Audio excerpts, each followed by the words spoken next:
I got my team and it's all I need. What's going on, everyone? It's another episode of Game Time Excellence. I have another special guest with you. This special guest, you probably know him as Souls by Sir, but we have Marcus Rivero. And, I didn't get a chance to work with him. I wish I would have. He does some nice work with the cleats, nice work with basketball shoes, any type of shoe you want. He can do it. For the people that don't know who you are, Marcus, that should know who you are, let them know about you. So yes, I'm Marcus, also known as Souls by Sir. I am basically what started to be a cleat customizer, but it's turned into every sport. So I've worked with baseball, football, basketball, UFC, wrestling, you name it. I've done custom footwork. So the shoes that these guys wear in professional games, that's where I come into play. We turn regular shoes, regular cleats into storylines, into craziness that they get to wear in the game. Mm-hmm. And I love it, man, because you get a chance as an athlete not to wear the plain Jane, Nike shoe or Adidas shoe or Under Armour shoe. You get a chance to put your own little swag or flair to it and support, whatever nonprofit, that or charity that you want to support. So that's a cool thing that you're doing. How'd you get started with that though? Did you just wake up one day, oh man, I want to draw on some shoes? How'd you think about that? No, it's funny. You're not far off. It was crazy. So, listen, I played sports my whole life, college, high school, etc. But I finally got to the end of my road in college. And then I've been an entrepreneur my whole life. So I currently own a wholesale tire company. And 8 NFL seasons ago, I one day, it was Valentine's Day. I wanted to do something different for somebody I was dating at the time. And I've always been a sneakerhead. Right. The person was not. And I was like, all right, I'll just get shoes as opposed to your typical candies, flowers, etc. Right. I couldn't find a pair of shoes that I liked the color. So I was Right. like, man, I can paint this. How hard can this be? Right. Mind you, the only people who knew in my life that I was ever good at art was my mother and my junior high art teacher. Outside of that, nobody said anything to me. So secret talents. yeah. So long story short, I painted it 20 hours. Next thing you know, they loved it, put it on Instagram, and it kind of went from there. And then all of a sudden my friends were like, oh man, hey Mark, my daughter's birthday is coming up in a couple weeks. She's a Mickey Mouse girl, or my dad's a Yankees fan. So I did a couple pairs like that. And before you know it, my first NFL client hit me up, which was Nolan Carroll, which at the time played for the local Miami Dolphins. Right. And it started with that. I had never painted anything. And then when he came to me, he had come to me for, hey Mark, can you paint some sneakers? Right. So everybody knows when you wear shoes, especially nowadays, if you want to wear cool shoes, you're very careful to make sure nobody steps on you. You're not going to wear them to the club. You're not going to wear them everywhere. So I did his first pair of shoes. I didn't know what I was doing. There's a whole long story with that.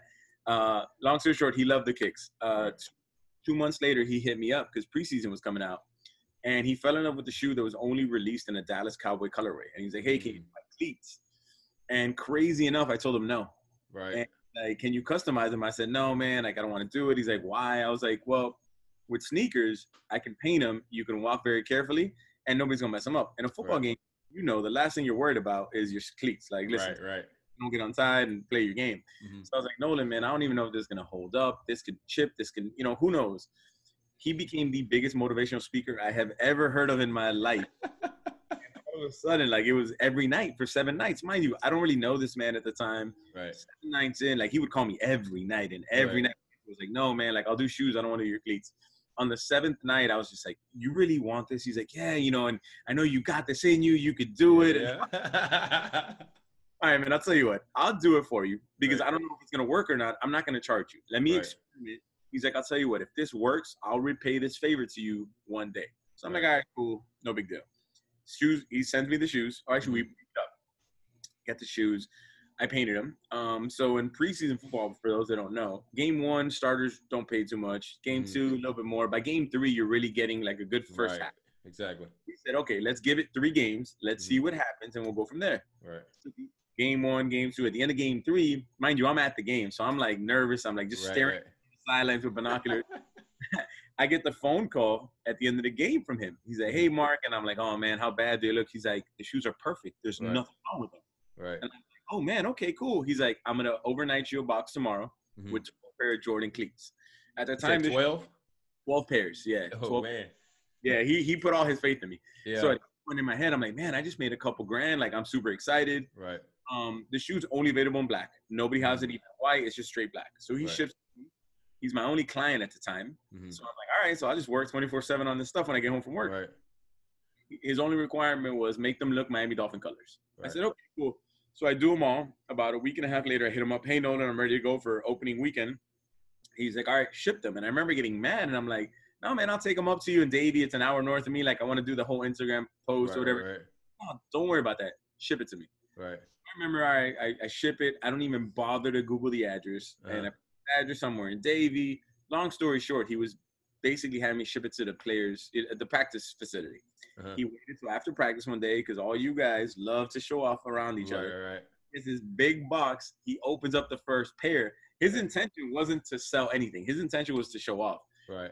All of a sudden, the first box opened. People were like, "Oh man, I thought they only made them in black." Then the second box. Long story. I want to tell you, maybe 30 minutes after he opened that box, he calls me. He's like, "Hey, Mark, I sold 10 of the 12 pairs. I'm sorry, but I had to sell them. I made about $5,000. The money's all yours." So I'm like super ecstatic. But he's like, more than that, I hope it's okay. I gave your number out. So Right. I had 9 Dolphin guys call me from Cam Wade to you name it. Yeah. And everything started. Literally. Right.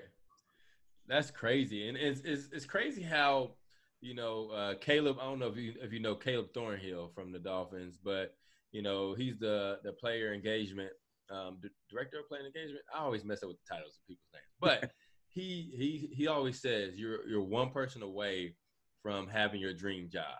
And literally you're like, I believe you're one decision away from having your dream job. And that's so cool how like that happened for you. So right now you still work your what did you say it was again? I have a wholesale tire company. Wholesale tire company. So you still do that, correct? Yep. So how do you balance the wholesale tire company and painting shoes and cleats and all that type of stuff? Listen, you have 2 things to that. One, you just don't like to sleep a lot.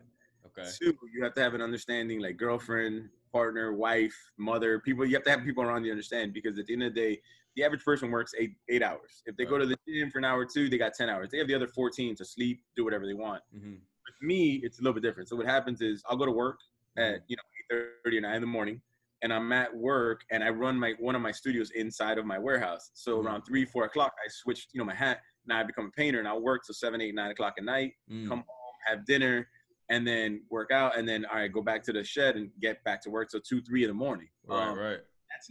That's a nice schedule, because when I started, I didn't have assistants, I didn't have anything. I was literally working. If I told you I slept 3 hours a night, that was a lot. And right. Oh man. It was balanced. But the cool part, and what I always tell people, is that if you love what you're doing, man, the watch, the clock, it's on fast forward. There've been so many nights when I first started that I used to live in an apartment in downtown, and I'd get home at 6 and start painting. Like, oh, I'm hungry for dinner, and I'll try and call Pizza Hut or anything, and nobody was picking up the phones, and I'd get mad. Then I grab myself, and I'm like, oh my God, it's 4 a.m. Right. What happened here? Yeah. So yeah, like, you have to love what you do. That's the first thing, and I genuinely love what I do. I love the guys I do it for, and it's great, man. Overall, as long as you love it. If you hate it, that if you go into work on Mondays and hate Mondays, switch it up, do something else, man. And like you say, you're one decision, one person, one chance away from everything changing. Right. And that in a negative way. So I always tell people that too, because you're right, you're one person away from having your dream job. You are one lazy week away from losing that same dream you want. So you have to be on your toes at all times. Right. No, that's awesome. That's definitely true. And so I don't want to skip over this. So you were what sport did you play? Football. I was a football baseball player, and then I stopped playing. I got to high school. I went to an all-boys preparatory school, and I played baseball, football. Football coach sat there and said, play everything you can, stay in shape all year round. Baseball guy said, hey, listen, if you want to play football and injure yourself, I'm not going to risk a spot on you. So I gave up baseball midway through high school. Played football. I picked it up freshman year in high school, got a scholarship to a D3 smart school up in Ohio. Went up there for a year, and I ended up transferring back to the University of Miami only because I had started another business when I was in high school that blew up overnight. So I had to run back and deal with that. Oh, man. So you've always been an entrepreneur since you were in high school. I mean, yeah, the best part about it is I'm about to tell you a story that if I tell you a story, it'll make my sneaker thing look like a joke. So I went to an all-guys school. You know, all guys in high school, you know, your hormones are flowing, everything. You're going through puberty, you're hungry. So I went to school. I got to school 8 a.m. We didn't have lunch till 12:30, 12:45, which now is fine. But when you're young and you're training, you're starting at 10 in the morning. Yep. I remember being like, man, I have to figure out a way to make money. Right. And I was like, I got it.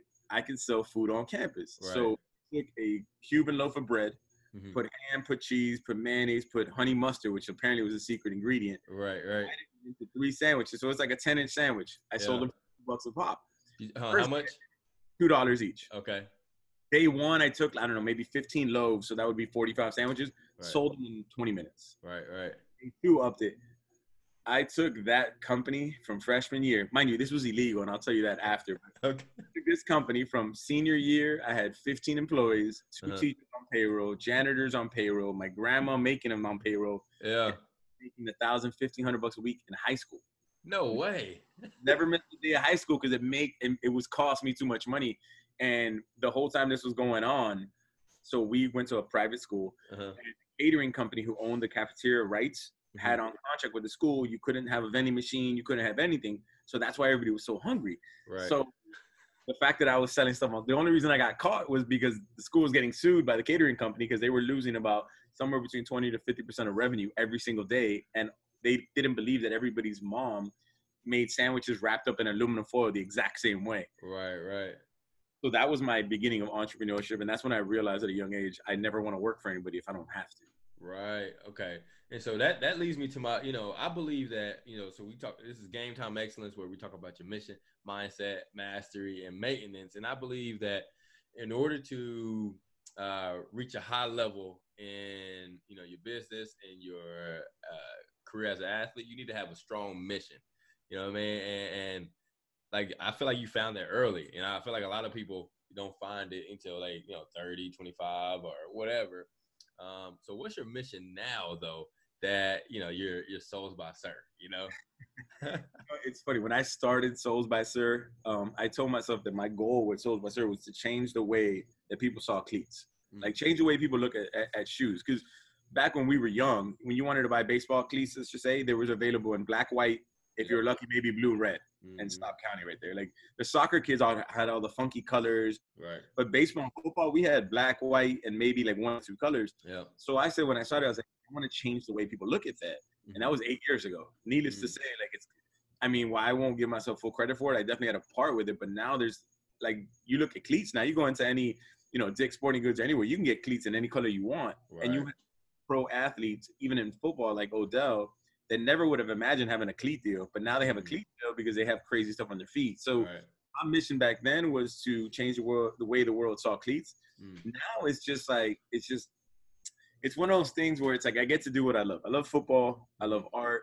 So the mission is basically to produce a product that brings enjoyment, brings conversation, brings storytelling, brings a way to raise funds for different causes to people. And at the end of the day, when you're able to do all of those things, whether it be making, a shoe for Drew Brees where he can auction it off and raise, I think it was like $75,000 for Ellen's, or it's Odell Beckham wants to put some crazy stuff on his shoe, stuff like that. Being able to do both of those, it's amazing. So I found a way to make money while at the same time enjoying what I do for a living, and while also being able to bring joy and happiness in a very weird and not normal way to people. Because nowadays people love talking about that stuff, and it's a way into their personal story. So, as an athlete, you guys you're very reserved. You have to be, because the public, everybody's trying to pull from you in different directions. So there's a way to be like, hey, you know what? Like, you're a big brother for big brothers and big sisters. Hey, Mark, can you put that logo on my shoes? And it lets people know without you having to really say anything. Like, your shoes are talking for you. Right. No, that's so true. And that's so cool that you, you have that mission to be able to have the storytelling piece of it. I love the storytelling piece of it, because storytelling, if you look at movies, if you look at music, all of it has that storytelling feel to it that impacts you emotionally, and so that's cool that you do that right there. And I'm pretty sure you've been through some ups and downs. You've been through some highs and some lows, roller coaster, whatever type of metaphor analogy you want to use for it, you've been through it, And so how do you keep your confidence, the mindset to keep on pushing through that? it's easier now for me. But to give you a little quick story about that. So when I first started, this wasn't norm. Like people painting shoes was not the norm. Right. And the way I figured that out, there was no rules against it. So that caused a huge issue. Like my second year in the league, probably when I went from like maybe 10 guys to 60 guys overnight, Oh, wow. Yeah. from year 1 to year 2, then the league started to pay attention. And then the league started to find their guys. So I realized at that point, it's like, all right, we got to figure out a way to maneuver this. So to give you an idea, so for example, the Seattle Seahawks, they couldn't have white shoestrings in their shoes. Or the Miami Dolphins, the colors of the Dolphins are orange and aqua. They couldn't have with more than 10% orange. So I maneuvered that in a way, and I was really creative. Then came the bomb of all bombs, year 3. I thought my career painting was over. Right. I got a call in the morning from one of my guys, who was an every week guy, big name dude. He's like, yo, Mark, I'm so sorry about the news. I'm like, what news you talking about? He's like, I'm going to send you a pamphlet that I just got. Every teammate I have here got, and the equipment guys got. I'm like, all right, what does this mean? Nike sent it out. And I'm like, okay. I get this 3-page pamphlet. There's 10 photos in this pamphlet. Out of the 10, 9 of them are in my living room. And it's just to let you guys know, in case you forgot, long story short, if you sign with Nike as an endorsed athlete, you have to wear our product unaltered on anything. So Nike's like, if you continue to custom paint your shoes in this manner, and was my photo of like my living room of all my shoes, we'll drop you as a client. So I remember getting that. I'm like, all right, here we go. It's over. I remember like I was on the verge of tears because it was just, it's done. Right. And I remember my mom telling me, like, just be proud of what you did. 3 years, you met a lot of cool people, etc. Little did I know the way the world works. I had just gotten Twitter 2 days before. And my first tweet I ever got from somebody was Adidas saying, we saw the pamphlet. Don't worry. We love your creativity. We'll be in touch. Just like that. That's all it said. Right. So I was like, all right, well, damn, I'm waiting for this phone call. Years later, I find out from the people who were responsible for the tweet, they're like, we were at lunch, 8 of the heads of Adidas, trying to figure out how we were going to call you, send you a message, email you. We didn't know how to reach out to you. We didn't know what we wanted. And what happened was when Nike said, hey, by the way, players, you can't do this, they thought that the players were going to get scared and retract and stop doing it. It did the exact opposite. I didn't realize at the time, but all of a sudden, let's just say you played for the Dolphins and me and you worked together, but the 52 other guys didn't. You all of a sudden just advertise for free to those 52 guys, hey, by the way, somebody's doing this. And then you're looking at it was like, wow, I really like this. And at that moment, I had one guy on every NFL team. So it, for example, happened with the Cowboys. And I had a guy on the Cowboys, and then Des Bryant sees this. He's like, wait a second, who is this?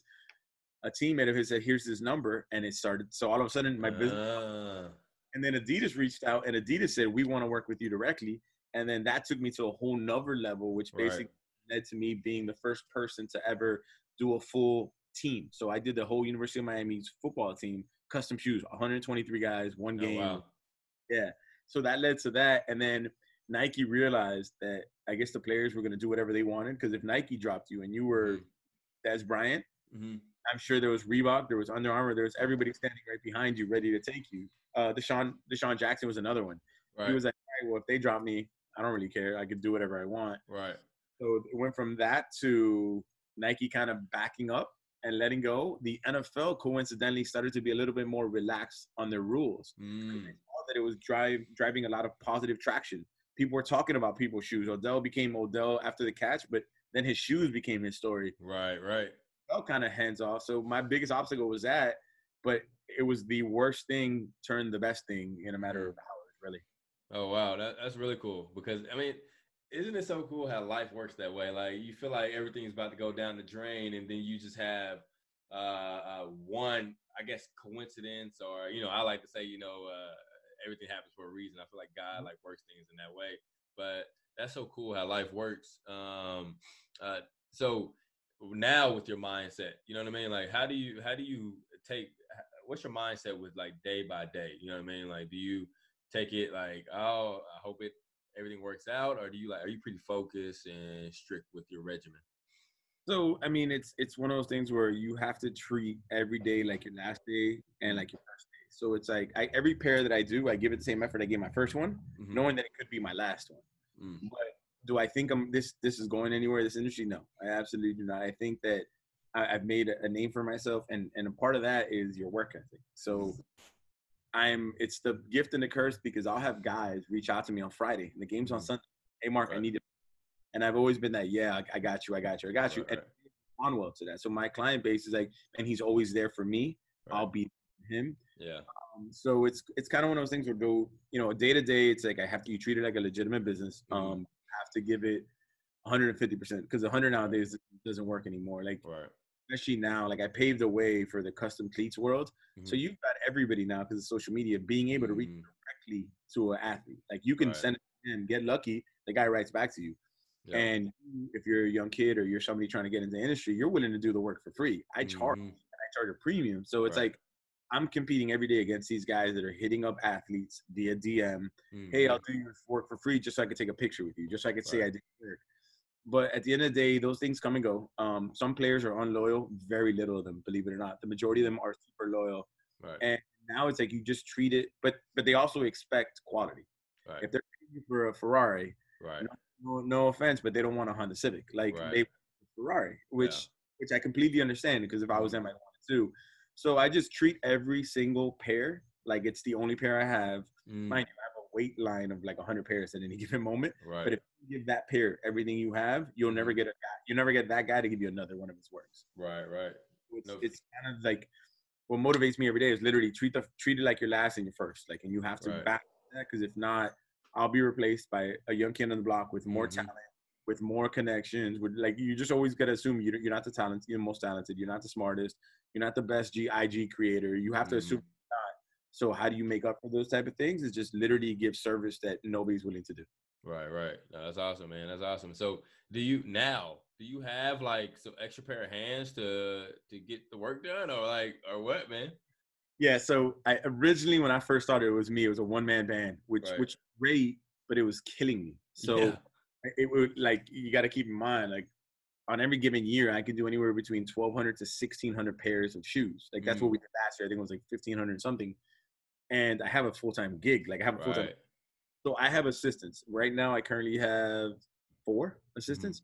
So what they help me do is they do all the odds and ends stuff. Like, the way it works, it's not like just get a shoe, throw paint on it, you're good to go. There's a description phase. You have to unlace it. You have to inventory. You have to tape it up. You have to prep it for painting. And I get to do all my crazy painting. And then there's minimal, hey, can you touch up this little area I missed? Can you lace it up? Can you do the photos for IG? Ship it to the guy.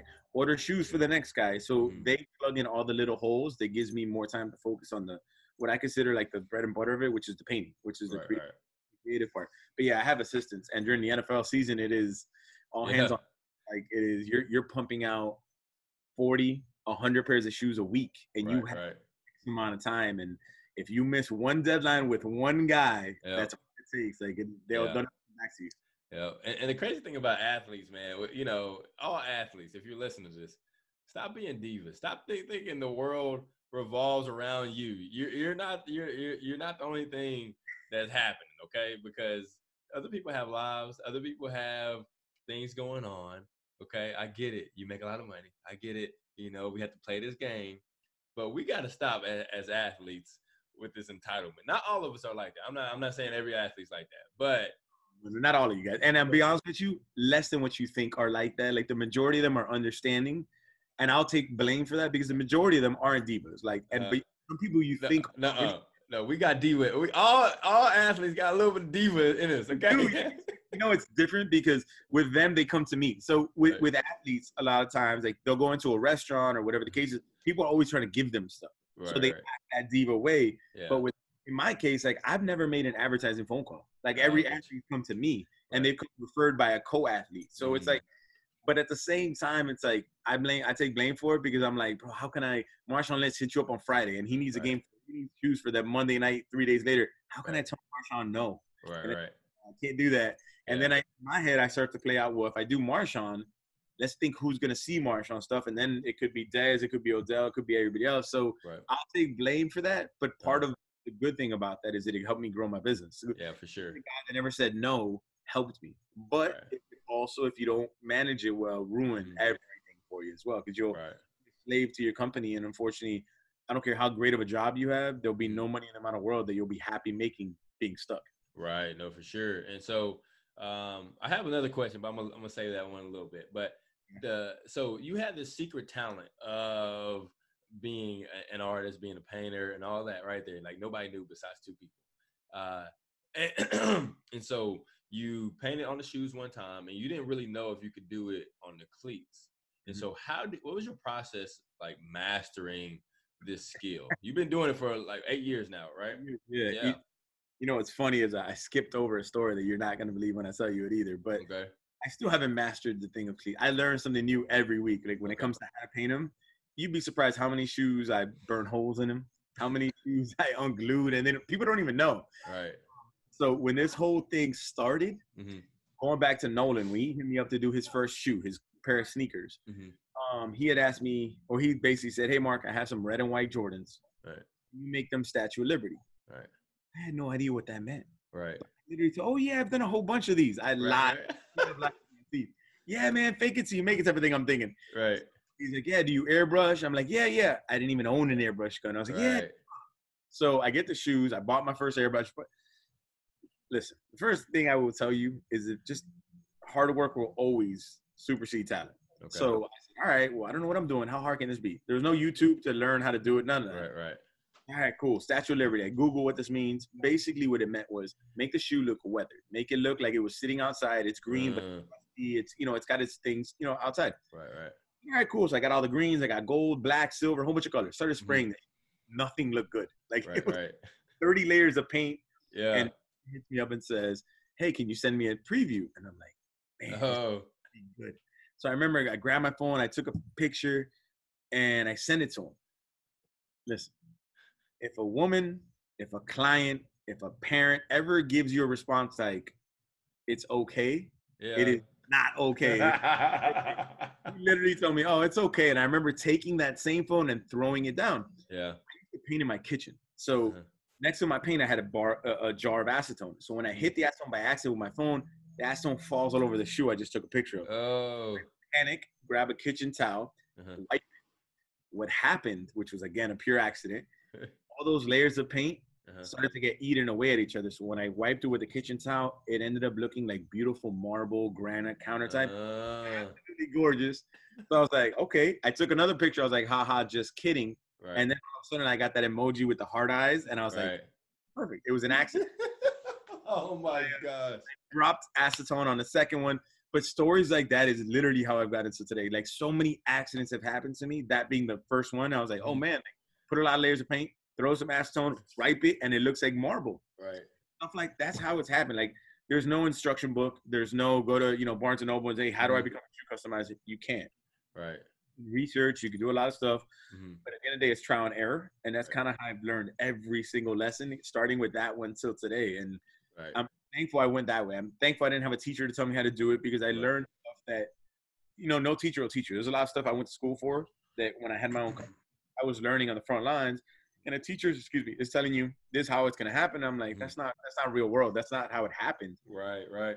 Is with no instruction manual. I banged my head a whole bunch of times, dead ends, made mistakes, like I said, burn hole in shoes, and at the end of the day, I just kept working and it started to fall in place. And at the end of the day, like the cool thing about a lot of people, especially when they're customers, something, if you don't know an answer or if you aren't sure, they're okay with that. They just want you to figure it out. So I'll be like, listen, I don't know how to do that, but I'll look for it. So when they get the product and it's like what they wanted, they're like, oh my God, you figured it out, man. I'm the first one. Thanks so much. Yeah. No, that's really cool, man. And I read this. I don't know if you ever heard of this book called Little Bets, and it talks about So it talks about like Chris Rock and Pixar and somebody else. But Chris Rock, before he has that HBO special, he goes up on like little hole in the wall bars, and he'll go up with his journal and read all the jokes and just bomb it, and he'll do it like 100 times. And then by the time he does the HBO special, he's mastered the craft. And that's kind of what it sounds like to me, man. You kind of like, you burnt holes, you had accidents, and you just kept on going. And then now you are where you are now.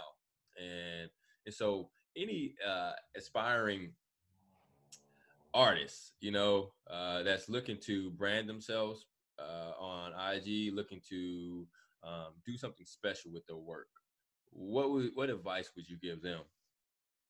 All right. So my advice to anybody trying to up and come it, like, if your game plan is to be the cheapest, give up, quit right Right. then. That's the first thing I'm gonna tell you. Your Mhm. second thing is just do you, make your own lane. Just because I started, or there's other guys that do it, you don't have to follow us. You could Mhm. come up with your own way. You have your own style. Like, think about how many fashion people are in the world. Like, Right. everybody has their own fashion. So Mhm. same with shoes. Like, you make your own lane. You want to do it however you want to do it. There's gonna be an athlete, or there's gonna be an actor, or there's gonna be a kid in high school that, man, I really like this, and is willing to pay you for your service. So I see all the time that kids are trying to do stuff for free, which is like, I get it, Mhm. but at the same time, like, if you want to treat it like a business, no business operates giving stuff for free. Like, Mhm. you have costs, you have time, and even if, oh well, I don't have any cost into it, it's just my labor.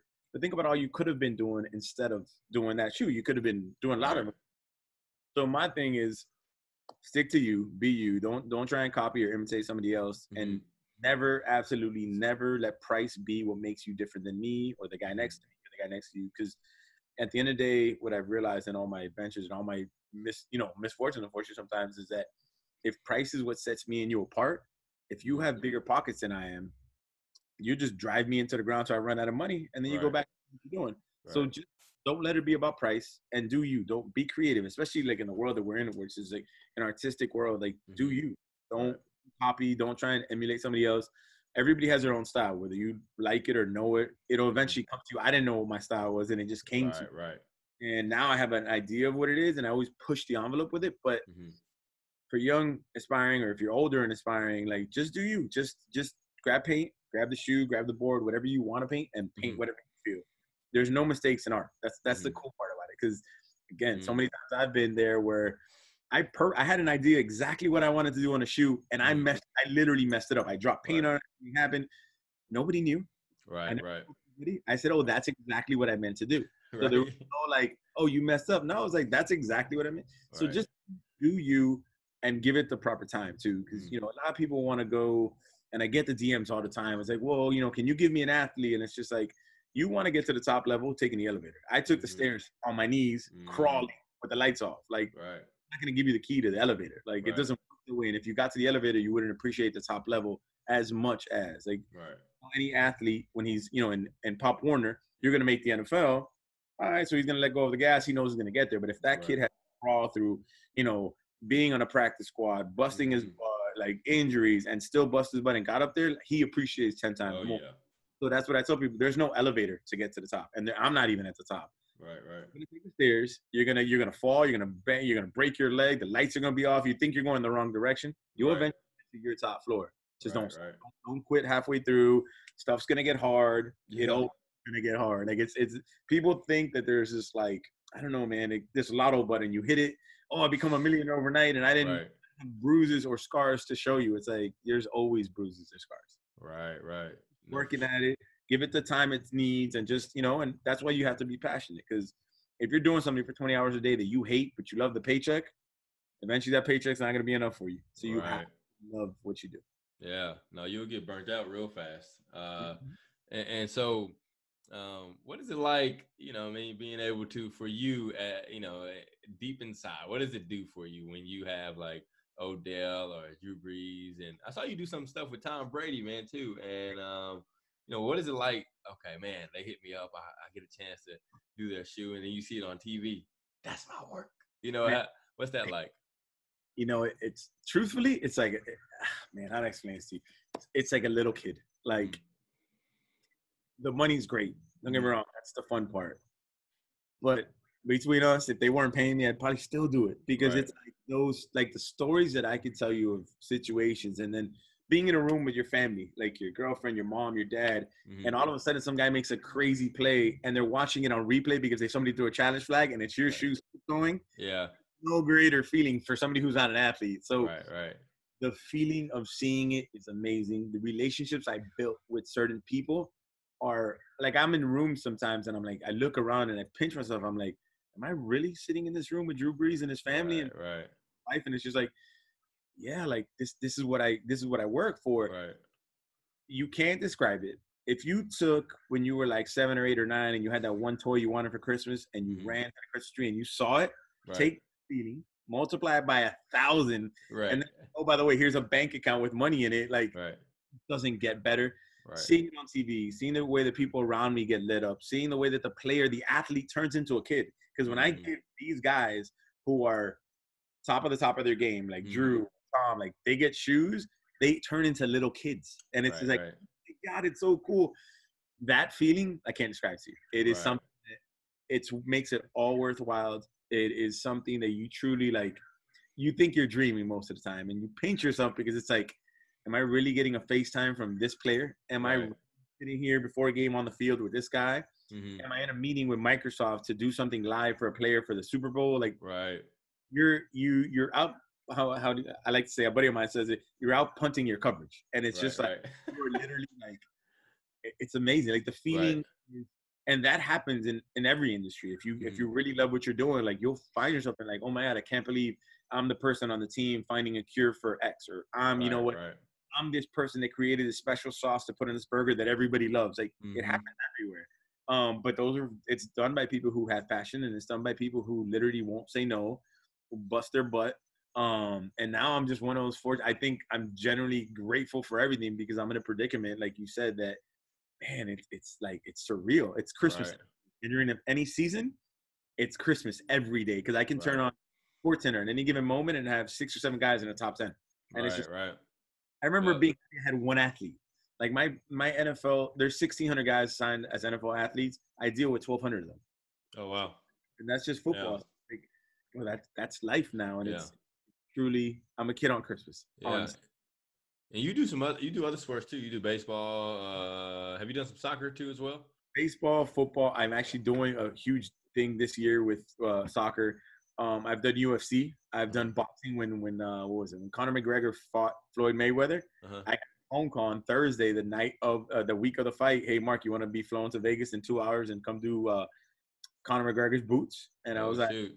absolutely. I'll be on a plane. They're like, all right, well, here's Right. your Right. plane in 2 hours. And that happened. Right. Yeah, I've done every sport, every major sport, except for hockey. Okay. I have hockey skates currently in the studio. I just haven't done them yet, but Right. every major sport, I've done some international stuff. And I've been able to also do a lot of big brand stuff, which now it's the cool thing. Like I've worked with Honda, I've worked with Microsoft. Oh wow. Yeah, like, and they'll hit you up to do crazy projects. Right. And now it's left the sport field and it's everywhere. I've done Right. Yeah. So what would you say is the, I wouldn't say secret sauce, but what is like your strategy, or what has allowed you to sustain and grow your business?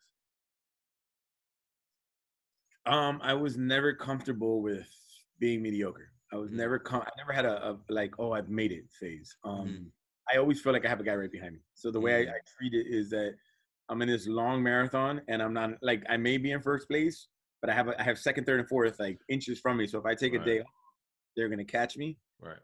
I'm just willing to outwork everybody. That's one thing. Again, I don't think I'm the most talented artist. I don't think I'm the best IG person.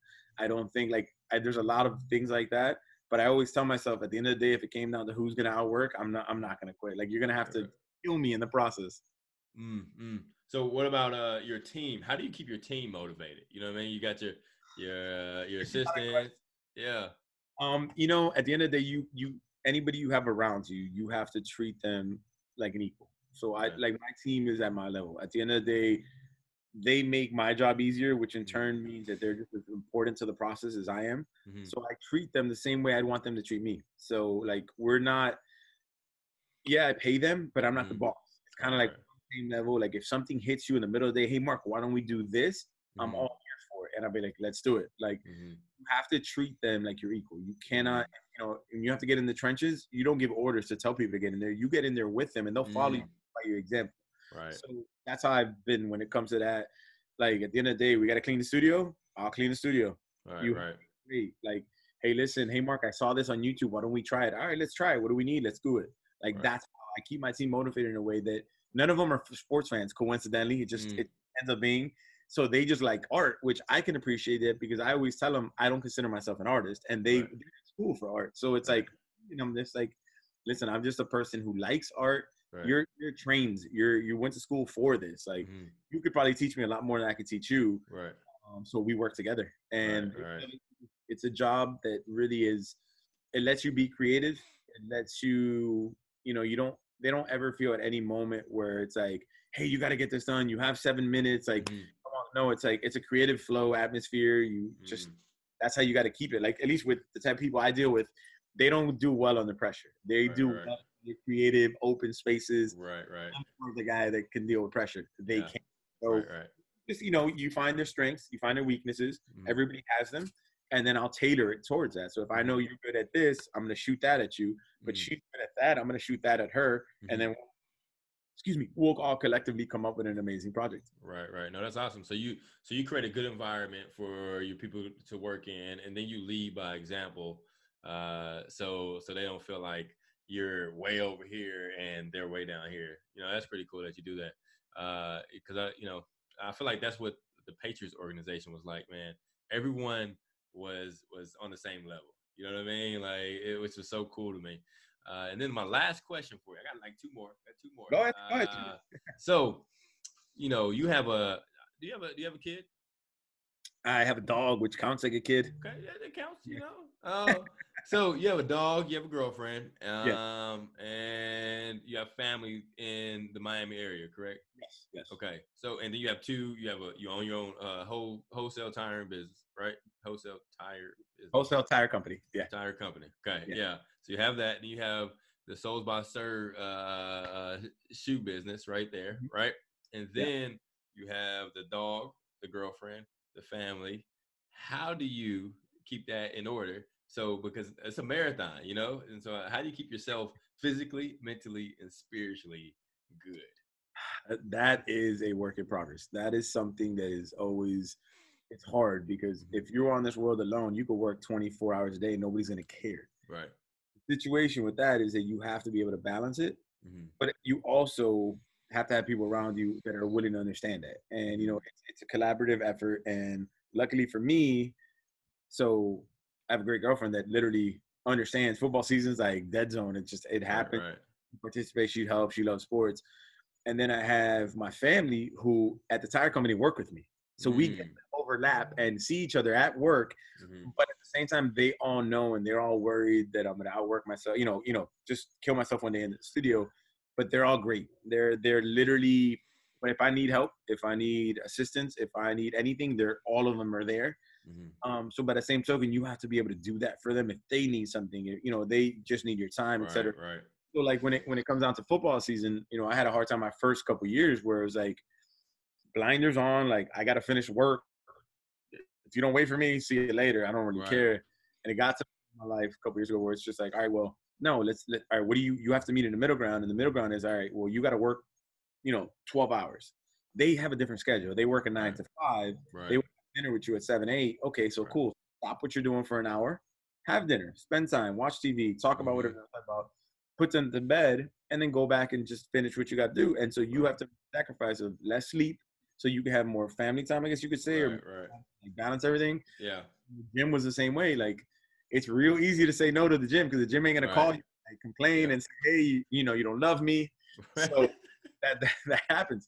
But that's just a personal, like, you have to make dedication, whether it be in the morning, in the afternoon, in the night. And not to say that I've been perfect with that. Like, I'll be the first one that tells you, especially during now, and this is like what I call bulk season. Like, eat as much food as you can. But you'll eventually get to the point like, all right, I'm not going to get up to 400 pounds. Like, all right, let's start working out again and bring it out. So you have to balance it. It's okay to go through phases. But if you don't balance it, you are going to drive yourself crazy. You're going to drive yourself to being alone for the rest of your life. Your dog ain't even going to love you, and your dog is the who loves you. So you have to find a balance. It's difficult. That's probably the harder part to everything, just because you're working with so many different people, like, around you, your girlfriend, your pet, your family, your friends. Like, you can't just kill them all out because you have a great killer idea. Like, you have to kind of like take time, but at the same time, the people who truly care about you, they'll understand, hey, you know what, he's doing this for the better of himself, his family, etc. But you have to balance it. But that's a very difficult situation. Yeah, no, for sure. And as far as like emotionally, man, so I did a TEDx talk on like what's in your trunk, and what I realized, I was cleaning out my trunk one day and I just had a whole bunch of crap, and I felt like I heard God tell me, Shmuel, this is what you're doing in your life. You're holding on to baggage that I'm trying to get you to let go of. And I feel like as a human race, we have this ability to, when we go through like trauma or whatever, we put it into the back of our mind and we was like non-existent. And so emotionally, like, how do you, for yourself, do you clean out that baggage that you may go through sometimes? Oh man, We get deep. This went from surface paint to deep as heck. It's hard. It truly is hard because it's easy to put that stuff in the back of your register when you're busy. Like some people, it's like, think about it when you're busy, you're not thinking about, you broke up with somebody, or your mom passed away, or your dog ran away. You don't think about it because you're just busy. When you have time to reflect, you're like, oh my God, like I just lost my mother, or at the end of the day, like whatever it could be. That's what makes it hard. But every time, you have to literally sit there and come up with it. And it's funny because to me, it's like I come up with my crazy ideas or I think about stuff in two spots. Spot number one is a toilet. I will sit there for hours sometimes, and much to the dismay of my girlfriend, I will sit in the toilet and just think about stuff. It's like your alone time. In the shower happens all the time too. Like I'm just sitting there and like my mind will wander, and you'll start to think about stuff. And the more you think about it, either get rid of it, fix it, do whatever you got to do with it, then you can address it.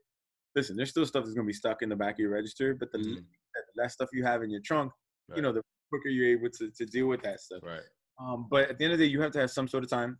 Some people meditate, some people do yoga, some people at the gym, work it out. Personally, for me, like the gym helps. But like I said, like as weird as it sounds, like when you sit on the toilet, think about how much you sit on the toilet. And nowadays, you'll grab Instagram and you'll be there for 2 hours, and your butt when you get up. So the toilet time to me is very personal. It's a great time to like reflect and think about stuff like, man, I want to change this, or man, why am I even stressed out about this? Like, doesn't mean anything. So that's what I say. That's how I'm able to balance it. But again, to sit here and tell you I do that every day is a lot. Right. It comes up, and whenever it comes up, you're like, all right, cool. I'm gonna change this, or I'm gonna go this way. So that you just gotta find a little peace and balance here and there. And again, the busier you get, the less time you have to do all the things like family, gym, personal stuff to make taking care of you. Because sometimes you want to take care of your bank account and your future kids, and you're not thinking now that you may not even make it 15 years at the pace you're going. So you have to kind of like, again, balance it. And that's life's, in my opinion, like life's true journey is finding the right way, because it's never always going to be sunny. Like it's going to, you better know how to deal with the rain when it comes. And some people, rain comes every day, and some people it comes once a month. And at the end of the day, it could kill either one of them. It's just a matter of, can you deal with the rain when the rain comes? And when the sun gets there, can you make sure it's not always going to be sunny? So got to balance that. Listen, everybody, he just gave you the deepest weather metaphor. Yeah, you're not gonna get this in your news station, man. Yeah, no, that was good stuff right there. So my last two questions for you right here is, what do you want to be remembered as, and then what is three? I try to end my podcast with three tangible action items that can give a business leader the edge. With whether it's like helping their team culture, or helping them, sustain and grow, just helping them just on their journey.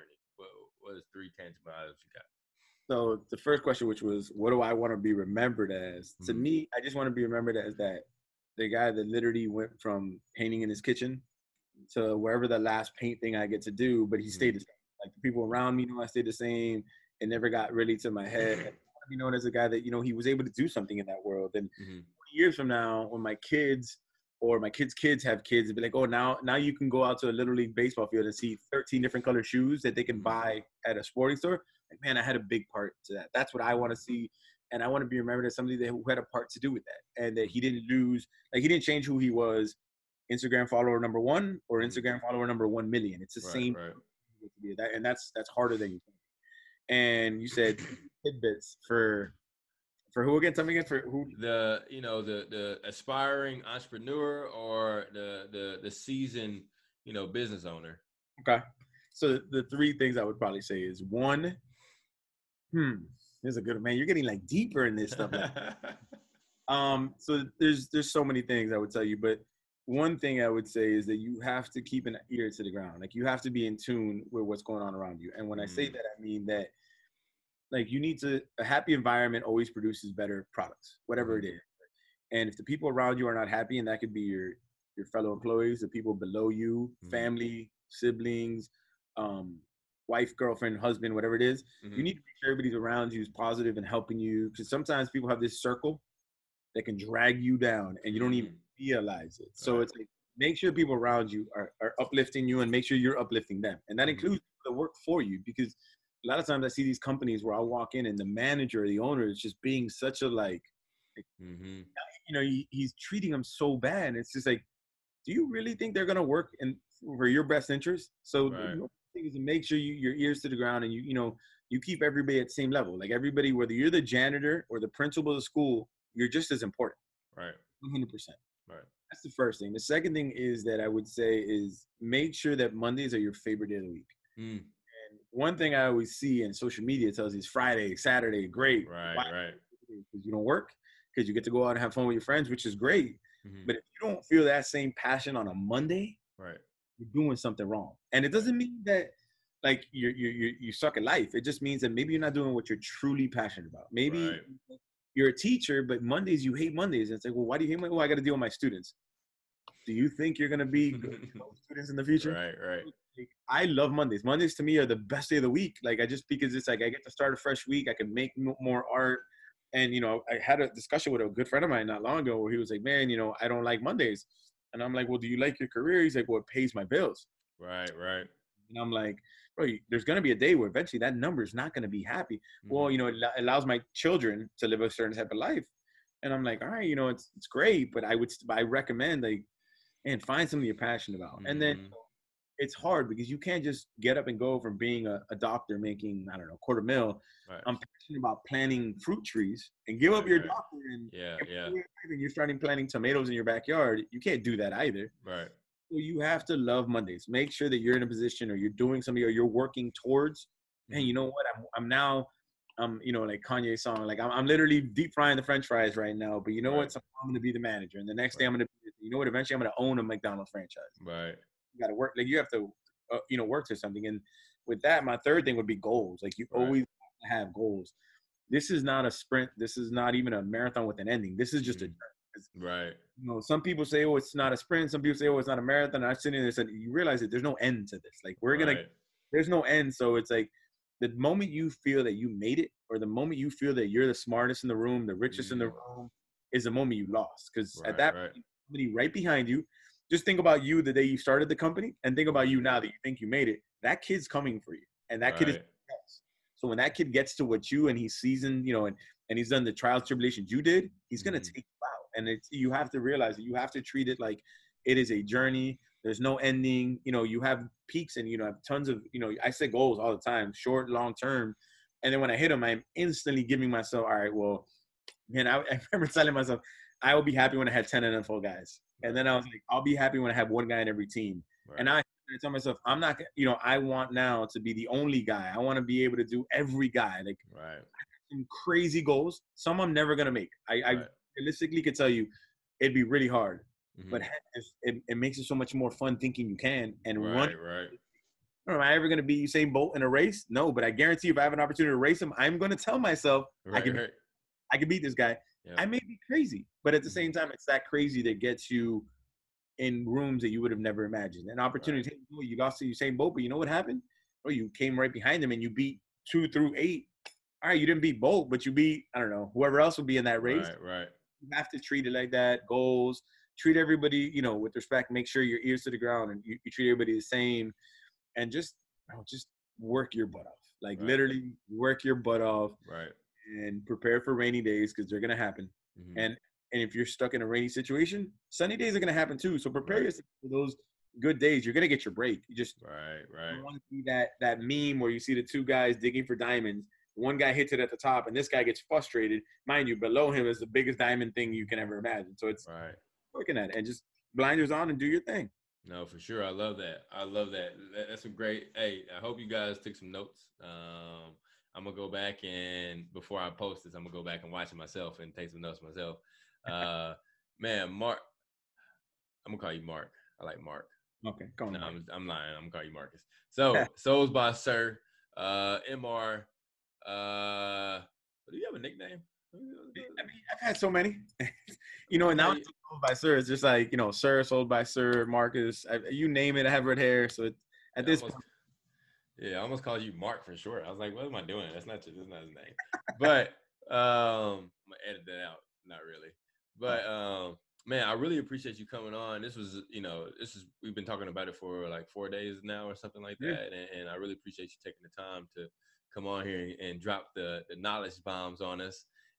It's pretty crazy how your story has unfolded with just the coincidences and the accidents and all that type of stuff. So, what I learned from it most is, man, just keep on pushing, and the trials and the errors, they're not mistakes. It's all learning, and the journey. It's not a marathon. I'm switching it up now. It's not a marathon anymore. It's a journey.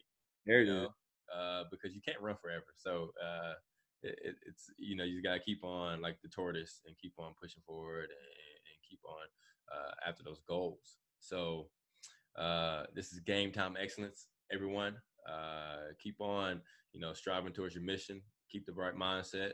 Keep mastering the skills you need to master, and keep the maintenance, man. Take care of yourself physically, spiritually, and emotionally. I hope you guys have a fantastic day, Marcus. Thank you. And hopefully I get some shoes or something like that. I'm gonna send you some shoes that we can. You gotta send them down, man. Even though just because you don't do the cleats no more, we can still wear some dress shoes, man. Next time you do a motivational talk, you could point down and look at me and think about right. No, for sure. All right, I appreciate you. Anytime, my man.